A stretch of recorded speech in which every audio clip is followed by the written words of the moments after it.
Ang lahat ng papuri, pasasalamat, paghingi ng tawad at pagbabalik loob ay para lamang kay Allah subhanahu wa ta'ala. Sa Kanya tayo humihingi ng tawad, sa Kanya tayo nagpapakupkop mula sa kasamaan na nagagawa ng ating mga sarili. Sino man ang patnubayan ni Allah patungo sa matuwid na landas ay walang makapagdiligaw sa Kanya. At sino man ang nasa pagkaligaw at tumatanggi sa patnubay ni Allah subhanahu wa ta'ala, katiyakang walang ibang gabay maliban sa gabay na nagmumula kay Allah subhanahu wa ta'ala. Ako'y sumasaksi na walang ibang Diyos na karapat-dapat sambahin maliban si Allah subhanahu wa ta'ala ang nag-iisa. At ako ay sumasaksi na ang mahal na propeta Muhammad sallallahu alaihi wasallam ay kanyang alipin at huling sugo. Sumakanya nawa ang kapayapaan, pagpapala, habag ni Allah subhanahu wa ta'ala sa kanyang pamilya, sa kanyang mga kasamahan, at sa lahat ng sumusunod tumatahak sa tuwid na landas ni Allah subhanahu wa ta'ala. Mga alipin ni Allah subhanahu wa ta'ala, mga kapatid sa pananampalatayang Islam, pinapayuhan tayo palagi ng ating pananampalataya na tayo ay magtanga ng dalisay na takwa kay Allah subhanahu wa ta'ala. Dalisay na takot kay Allah subhanahu wa ta'ala, at huwag nating hahayaang dumating sa atin ang ating mga kamatayan na tayo ay nangawala sa pananampalatayang Islam. Matakot tayo kay Allah subhanahu wa ta'ala sa pamamagitan ng pagsunod sa kanyang mga ipinag-uutos. Matakot tayo kay Allah subhanahu wa ta'ala sa pamamagitan ng paglayo sa kanyang mga ipinagbabawal. Matakot tayo kay Allah subhanahu wa ta'ala at sundin natin ang sunnah ng Rasulullah sallallahu alaihi wasallam. Matakot tayo kay Allah subhanahu wa ta'ala at ibalik natin ang mga amanat, mga tungkulin, mga gawaing dapat nating tupdin para kay Allah subhanahu wa ta'ala. Alhamdulillah. Mga kapatid sa pananampalatayang Islam, tayo ay nasa pagdiriwang muli ng ating Eid. At ito ay natapat sa mabiyayang araw ng Jum'ah, alhamdulillah. Pagdiriwang ng lahat ng mga mananampalatayang Muslim sa buong mundo. Ito ang araw na kung saan, alhamdulillah, ibiniyaya ni Allah subhanahu wa ta'ala ang pagdiriwang dito. Nang sabihin ni Allah subhanahu wa ta'ala sa kanyang dakilang aklat, inna likulli qaumin idan wa idukum hada.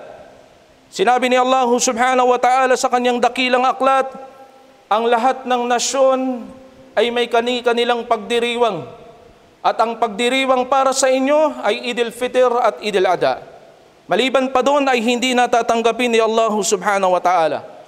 Kaya naman dalangin natin na napagtagumpayan natin insyaallah sa mga nakalipas na araw ang mga mahalagang ibada sa buwan na ito. Mula sa Hajj ng ating mga kapatid na Muslim na naroon ngayon sa Makkah, tanggapin nawa ni Allah subhanahu wa ta'ala ang kanilang pagsisikap, ang kanilang Hajj. Tanggapin nawa ni Allah subhanahu wa ta'ala ang ating pag-aayuno sa nakalipas na Yawmul Arafah. Tanggapin nawa ni Allah subhanahu wa ta'ala ang ating pag-aalay, ang ating mga dua, ang ating mga sadaka, at ang ating mga pagbabasa ng marangal na Quran. Allahumma taqabbal minna wa minkum salihal a'mal. Mga kapatid sa pananampalatayang Islam, kabilang din sa paalala, bagkus kabilang sa mga dapat din nating maalala sa araw na ito, ay ang paalala at payo ng mahal na propeta Muhammad sallallahu alaihi wasallam. At ito ay nangyari sa Khutbatul Wida, na kung saan yun ang huling khutbah ng Rasulullah sallallahu alaihi wasallam. Kanyang binanggit doon sa khutbah na iyon, ya ayuhan nas, isma' minni wa amalu bima aqulu fa inna la adri la aqalkakum ba'di amihada. Sabi ng Rasulullah sallallahu alaihi wasallam, ya ayuhan nas, o mga tao, pakinggan ninyo ng mabuti ang sasabihin ko, sapagkat hindi ko alam kung pagkatapos nito ay makakapiling pa ninyo ako. Kaya pakinggan ninyo, mga kapatid sa pananampalatayang Islam, ang payo na ito ng Rasulullah sallallahu alaihi wasallam sa kanyang ummah.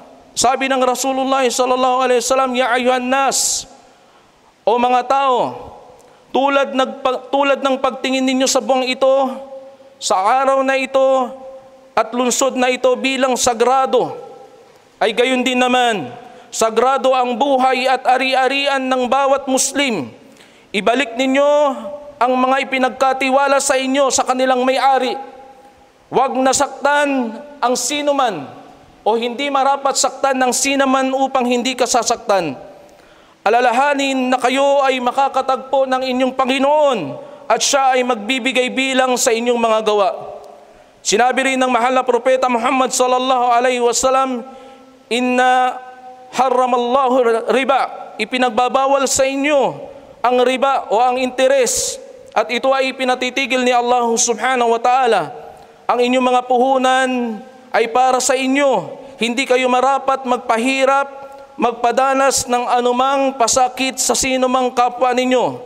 Hinikuman ni Allah subhanahu wa ta'ala, mga kapatid sa pananampalatayang Islam, ibinatas ni Allah subhanahu wa ta'ala na walang interes na dapat kunin sa sinuman.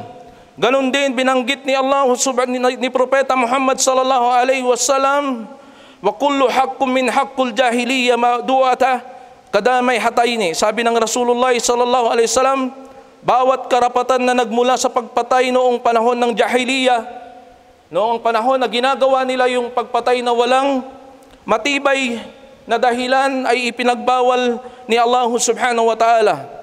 Sinabi ng mahal na propeta Muhammad sallallahu alaihi wasallam, "O mga tao, ang mga hindi naniniwala ay nagpapalit-palit ng kanilang mga kalendaryo upang gawin nilang legal ang mga ipinagbawal ni Allah subhanahu wa ta'ala, at kanilang ipinagbabawal ang mga bagay na ginawang legal ni Allah subhanahu wa ta'ala. Kaya kay Allah subhanahu wa ta'ala ang mga buwan ay 12, at ang 4 nga dito ay mga sagrado. Ya ayuhan nas, inna syaitan kad yasa an ya'budu fil ardikum hadi." Sabi ng Rasulullah sallallahu alaihi wasallam, mag-ingat kayo kay Satanas para sa kaligtasan ng inyong relihiyon. Tunay na nawala na siya ng pag-asa na kayo ay iligaw sa mga malalaking bagay. Kaya mag-ingat kayo sa mga maliliit na bagay. O mga tao, tunay na kayo ay may mga karapatan sa inyong mga kababaihan, ngunit sila rin ay may mga karapatan sa inyo. Alalahanin ninyo na sila ay inyong pinakasalan. Pinakasalan lamang dahil kay Allah subhanahu wa ta'ala, sa ilalim ng pagtitiwala ninyo kay Allah subhanahu wa ta'ala, sa pamamagitan ng permiso ni Allah subhanahu wa ta'ala. Kung sila ay sumunod sa inyong mga karapatan, sila ay may karapatang pakainin, bihisan, at bigyan ng kanilang matitirhan. O mga alipin ni Allah subhanahu wa ta'ala, pakinggan ninyo ng may buong puso. Sambahin ninyo si Allah subhanahu wa ta'ala. Gawin ang inyong mga obligadong sala, ang 5 obligadong pagdarasal, mag-ayuno sa buwan ng Ramadan, magbigay ng inyong mga kayamanan mula sa inyong mga sakat, gawin ang Hajj kung ikaw ay may kakayanan. Ang lahat ng sangkatauhan, sinasabi ng mahal na propeta Muhammad sallallahu alaihi wasallam, ay mula kay Adan at kay Hawa.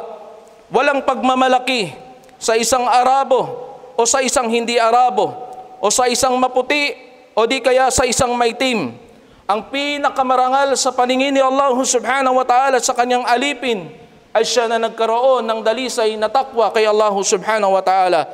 Alalahanin na bawat Muslim, al-Muslim ako al-Muslim. Ang Muslim ay kapatid ng kanyang kapwa Muslim, at ito ay bumubuo sa kapatiran. Wala sa isang Muslim ang maaaring kunin niya mula sa kanyang kapatid na Muslim ang anuman, maliban na lamang kung ito ay ibinigay ng malaya at kusang loob. Kaya huwag na huwag kayong gagawa ng anumang kalapastanganan sa inyong kapatid na Muslim, kawalang katarungan sa kanila at sa inyong mga sarili. Alalahanin na isang araw, darating ang araw, haharap tayo kay Allah subhanahu wa ta'ala. Makakatagpo natin si Allah subhanahu wa ta'ala at ihaharap natin sa Kanya ang ating mga gawa. Mag-ingat kayo, huwag kayong maligaw mula sa landas ng katuwiran. Pagkatapos kong umalis, sabi ng Rasulullah sallallahu alaihi wasallam, "O mga tao, wala nang propetang darating pagkatapos ko, at wala nang bagong relihiyong sisibol. Mag-isip kayong mabuti, unawain ninyo ang mga salitang aking ipinapahayag sa inyo. Ako ay nag-iiwan sa inyo ng dalawang bagay na kung inyo itong panghahawakan, kailanman ay hindi kayo maliligaw, at ito ang aking Quran at ang aking sunnah. At sinabi ng mahal na Propeta Muhammad sallallahu alaihi wasallam, O Allah, tunay na naiparating ko sa kanila ang mensahe. Allahul balag. Ya Allah, nagampanan ko ang aking tungkulin sa iyong mga alipin. At sana, sabi ng Rasulullah sallallahu alaihi wasallam, ang lahat ng nakikinig sa akin ay dapat iparating ang aking mga salita na ito sa wala. At ang mga iba, yaon ay dapat ipasa rin doon sa mga nakakinig, ay ipasa rin nila ito upang marinig din ng iba. At sana ang mga huli na makakadinig nito ay sila ay ang maging mas mainam sa lahat. Ya Allah, sinabi ng Rasulullah sallallahu alaihi wasallam, Ya Allah, tunay na naiparating ko sa iyo ang mensahe ng pananampalatayang Islam. Ya Allah, naiparating ko sa iyong mga alipin ang mensahe ng pananampalatayang Islam. At dito nga mga kapatid sa pananampalatayang Islam, dito sa khutbatul wida na ito ay ipinababa ni Allah subhanahu wa ta'ala ang dakilang ayat sa marangal na Quran. Sa suratul Ma'idah verse 3, sinabi ni Allah subhanahu wa ta'ala, Al-yawma akmaltu lakum dinakum wa atmamtu alaykum ni'mati wa raditu lakumul Islam dinan. Sabi ni Allah subhanahu wa ta'ala sa kanyang dakilang aklat, sa araw na ito ay aking ginawang kumpleto, perpekto ang inyong relihiyon, at ibiniyaya ko sa inyo ang Islam bilang inyong relihiyon. Mga kapatid sa pananampalatayang Islam, ang huling khutbah na ito ng Rasulullah sallallahu alaihi wasallam, ang kanyang sermong ito ay nagbibigay diin sa mga mahalagang prinsipyo para sa mga Muslim. Tulad ng kanyang banggitin, ang pagbibigay diin niya sa dignidad ng lahat ng Muslim, bawat Muslim. Dignidad sa kanyang buhay, sa kanyang ari-arian, at sa bawat isang Muslim. Ganon din yung pagbabawal ni Allah subhanahu wa ta'ala sa riba. Ganon din, nabanggit niya ang pagkakatay o ang pagkakapantay-pantay ng lahat ng mga Muslim sa kapwa niya Muslim, at yung pagiging makatarungan sa bawat isa sa kanila. Ganon din yung mabuting pakikitungo natin sa ating mga kabiyak, sa ating mga may bahay, at yung kahalagahan ng haligi ng pananampalatayang Islam, yung pagsunod natin kay Allah subhanahu wa ta'ala, yung pagkakaisa ng lahat ng mga Muslim sa buong mundo o sa individual na mga Muslim. At siyempre binanggit ng mahal na Propeta Muhammad sallallahu alaihi wasallam bilang paalala yung pagsunod sa Quran at sunnah ng Rasulullah sallallahu alaihi wasallam. Allahu Akbar. Lahat ng mga ito, mga kapatid sa pananampalatayang Islam, lahat ng mga paalalang ito, lahat ng mga babala, sabihin na nating babala ng Rasulullah sallallahu alaihi wasallam, lahat ng winika ng mahal na Propeta Muhammad sallallahu alaihi wasallam na ito, lahat ng ito, hindi natin magagawa ito. Hindi natin lahat magagawa ito. Maliban na lamang mga kapatid sa pananampalatayang Islam, maglalaan tayo ng panahon, ng oras sa pagsasaliksik ng kaalaman. Kahit pa maganda yung winika ng Rasulullah sallallahu alaihi wasallam, napakadaming paalala, pero kung hindi ka naman mauupo sa pag-aaral, hindi ka naman magkakaroon ng pagsisikap, humawak ng Quran, magbasa ng mga hadith, aralin ang mga talambuhay ng mga kasamahan ng mahal na Propeta Muhammad sallallahu alaihi wasallam, tanungin mo yung sarili mo, anong silbi ng paalalang ito ng Rasulullah sallallahu alaihi wasallam? Dumadaan ng mga araw, ang mga panahon, at titignan mo yung sarili mo na parang wala naman nagbabago sa dami ng mga paalala. So anong silbi? Kaya nga sabi ng ating mga ulama, magkakaroon lamang ng tunay na silbi ang mga paalala ng Rasulullah sallallahu alaihi wasallam kapag nagsikap ang Muslim sa pagtatangan ng dalisay na kaalaman. Magkaroon sana, inshallah, ang Muslim ng pagsisikap na maupo sa harapan ng mga tagapagturo mula sa kanilang mga imam, mula sa kanilang mga ustads, mula sa ating mga ulama. Maglaan sana sila ng oras Tunay na hindi ninyo makukuha ang kaalaman sa social media, sa panonood, sa pakikinig ng mga ilang minutong paalala sa mga Muslim. Bagkus makukuha ninyo ang dalisay na kaalaman sa pag-upo sa harapan ng mga buhay na tagapagturo. Mga alipin ni Allah subhanahu wa ta'ala, mga kapatid sa pananampalatayang Islam, pinapayuhan ko ang aking sarili kasunod sa inyo na naway pagsikapan natin magkaroon ng pagkakataon, maglagay ng oras sa pag-aaral. Kung papaano tayo naglalagay ng oras, time frame sa ating mga trabaho, sa ating mga hanap buhay, naway maglagay din tayo ng oras para sa kaalaman sa ating relihiyon. Nang sa ganun ay hindi tayo napapabilang doon sa mga taong nasasamba nila si Allah subhanahu wa ta'ala, subalit nalalabag pa rin nila ang katuruan sa pananampalatayang Islam